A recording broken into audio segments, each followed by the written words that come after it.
आनंद पीठाधीश्वर आचार्य महामंडलेश्वर स्वामी बालकानंद गिरी जी महाराज इस वक्त हमारे साथ हैं। उनसे बात करते हैं। महाराज जी, सनातन बोर्ड को लेकर जो आज बैठक हुई है उसमें क्या अभी निर्णय निकला है? अभी ये निर्णय निकला है कि हमारे सभी संत महापुरुष, पूरे अखाड़ा परिषद के अध्यक्ष, 13 अखाड़ों के प्रतिनिधि सभी ने बैठ कर के सनातन बोर्ड के लिए धर्म संसद 27 तारीख को पूज्य स्वामी विश्व विख्यात कथावाचक देवकीनंदन ठाकुर जी के पंडाल में होना तय हुआ है।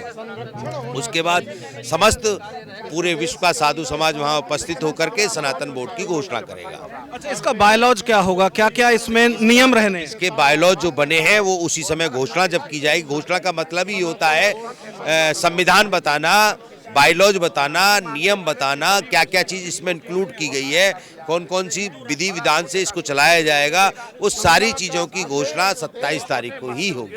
तो 27 तारीख को जो देवकीनंदन जी के पंडाल में धर्म संसद बुलाई गई है उसमें क्या सिर्फ ये घोषणा होगी कि ये नियम इसमें रहने हैं, या फिर सनातन बोर्ड गठन हो चुका है इसकी घोषणा होगी? सनातन बोर्ड गठन होगा, उसकी घोषणा होगी कि अब सनातन बोर्ड गठन हो चुका है, उसकी ये परंपरा रहेंगी, ये आइडियोलॉजी रहेगी, ये बायलॉज रहेंगे, ये संविधान रहेगा और ये इस प्रकार कार्य करेगा।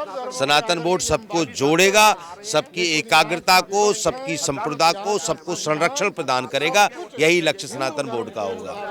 आज आपका मंथन हुआ है और मंथन जब भी होता है या तो अमृत निकलता है या विष निकलता है। तो एक जो अभी हम कई महात्माओं के पास जा रहे थे वो ये कह रहे थे कि अलग अलग मंच इस पर हो रहे हैं, तो अब आज जो मंथन हुआ है इससे एक मंच हो गया है कि देवकीनंदन जी के यहाँ पर होगी? अब इस पे अखाड़ा परिषद पूरी हमारी साधु समाज की एक संस्था है।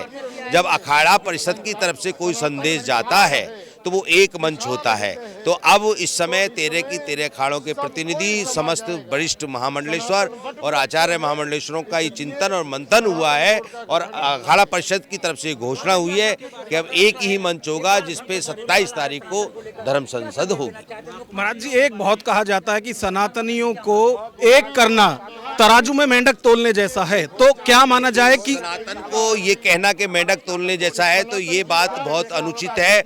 सनातनी कोई मेंढक की तरह नहीं है। सनातनी एक मजबूत खम्भ की तरह है, स्तंभ की तरह है। वो जहाँ पर खड़ा होता है वहीं पर सनातन की पहचान, सनातन की व्यवस्था है, सनातन के संविधान, सनातन के आचरण वहाँ पर उपस्थित रहते हैं। तो सनातन धर्म के सभी सनातनी वहाँ जुट करके, एकजुट होकर के अखाड़ा परिषद उसकी घोषणा करेगा, संविधान की घोषणा करेगा। अच्छा, माना जाए कि जो ये महाकुंभ जब समापन की तरफ होगा तो खाली हाथ सनातनी यहाँ से नहीं जाने वाले?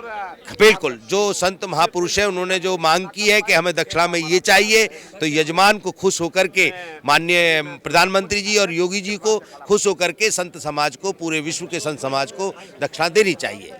जी, तो ये थे बालकानंद गिरी जी महाराज, जिनकी तरफ से साफ कहा गया है कि अब कोई किंतु परंतु नहीं है। सभी सनातनी एक मंच पर देवकीनंदन ठाकुर के साथ हैं और 27 जनवरी को जो धर्म संसद होगी उसमें सभी मिलकर जो सनातन बोर्ड गठन है उसकी घोषणा करेंगे। कैमरामैन विवेक के साथ नागेंद्र भाटी, न्यूज वॉच भारत, प्रयागराज।